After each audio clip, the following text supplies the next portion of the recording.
Every Christmas had its own feeling. The catalogs, the commercials, the conversations at school, and that one toy we kept thinking about. We imagined opening it, holding it, and picturing ourselves finally playing with it. In this video, we're looking back at the most popular toys from the 1980s and 1990s, the ones that topped wish lists and defined Christmas mornings. For many families, this wasn't just another gift, it was a big moment. Kids circled it in catalogs, parents talked about it for weeks, and everything changed when it finally showed up at Christmas.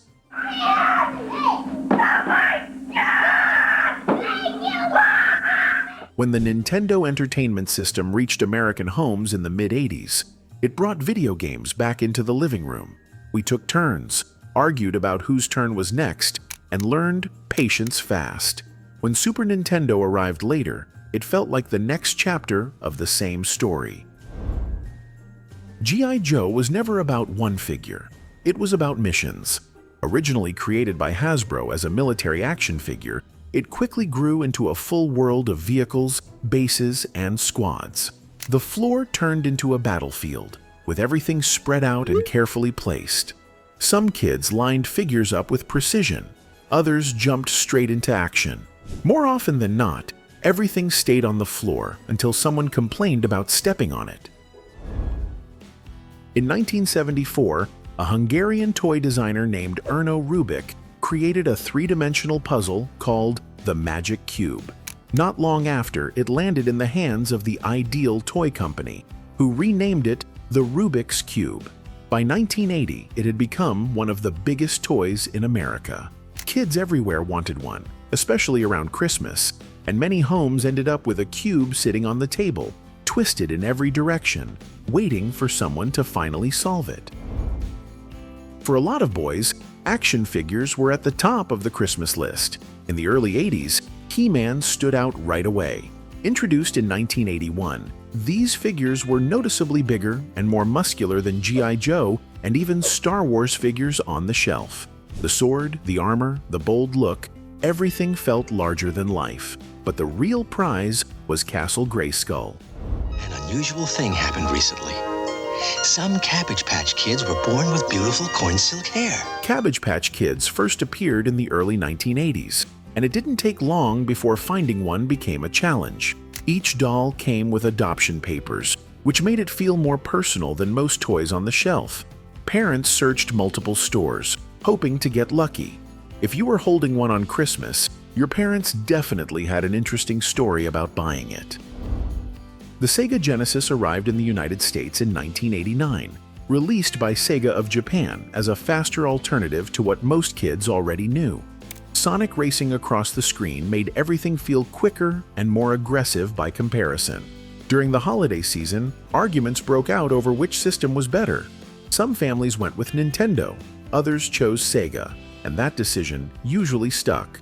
Once a console showed up in the house, it defined what games everyone was playing. Sega! Transformers really took off in 1984 when Hasbro introduced them, and they quickly became one of the most wanted toys that Christmas. Based on Japanese transforming designs, these figures could shift from robots into cars and other vehicles. The toys were backed by comic books that gave everything a bigger story, but for most of us, it came down to the transformation itself. Getting it right took patience. My Little Pony brought a different kind of excitement. When the toys hit stores in 1982, they became so popular that they seriously challenged Barbie during the holiday season. Each pony had its own colors, name, and small symbol, which made picking a favorite feel important. The hair got brushed, tangled, brushed again, and sometimes cut when no one was looking. Teddy Ruxpin wasn't a toy you rushed into playing with. Released in the mid-80s, he was one of the first toys to use cassette tapes to tell stories. First, the tape went in. Then, the button got pressed, and everyone waited for him to start talking. Hi, my name is Teddy Ruxpin. Can you and I be friends? Troll dolls were strange, colorful, and impossible to miss.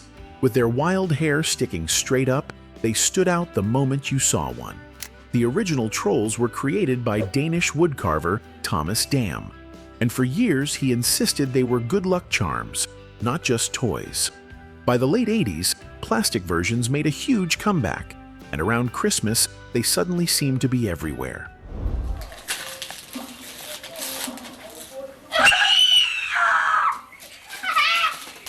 Be careful with it. Getting a Game Boy for Christmas meant games no longer stayed in the living room. Released by Nintendo in 1989, it was one of the first handheld systems that really worked anywhere.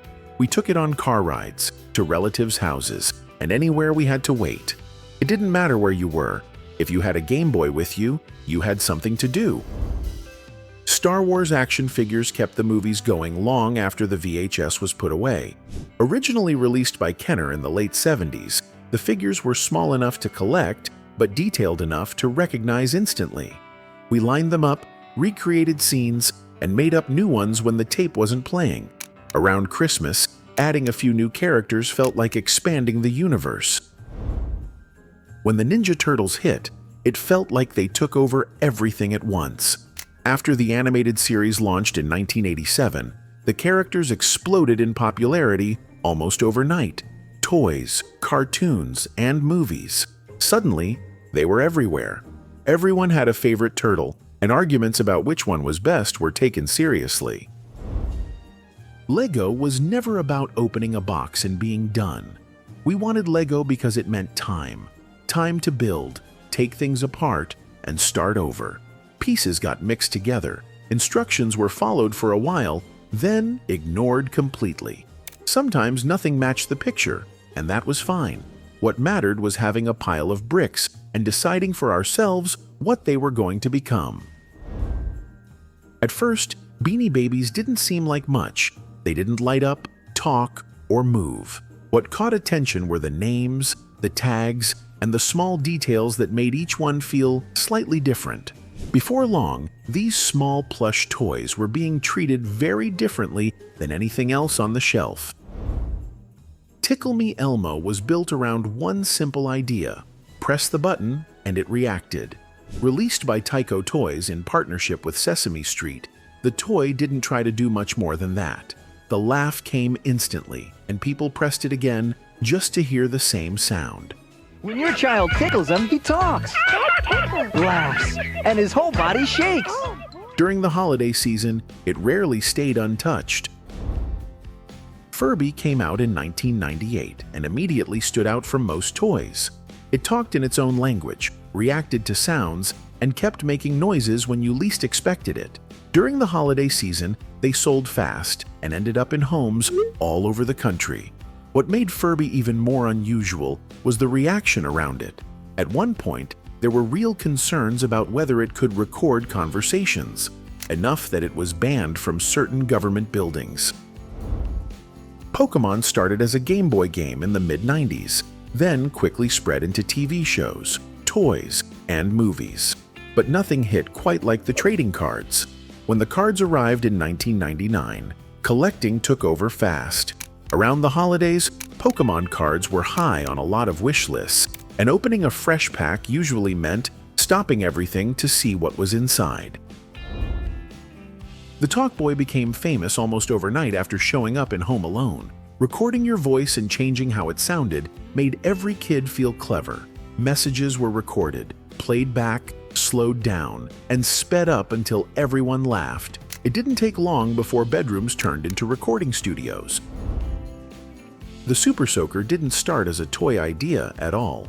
It was developed by NASA engineer Lonnie Johnson while he was working on a different project, using water pressure instead of chemicals. His first prototype was homemade, built from PVC pipe and an empty soda bottle. By 1993, the Super Soaker became the hottest toy of the year. Getting one around Christmas meant counting the days until summer, knowing water fights were about to change for good. So, which of these toys do you remember the most? Maybe there's one I didn't mention, or one that brings back a very specific memory. Feel free to share it in the comments. And as always, thanks for watching and taking this trip back with me.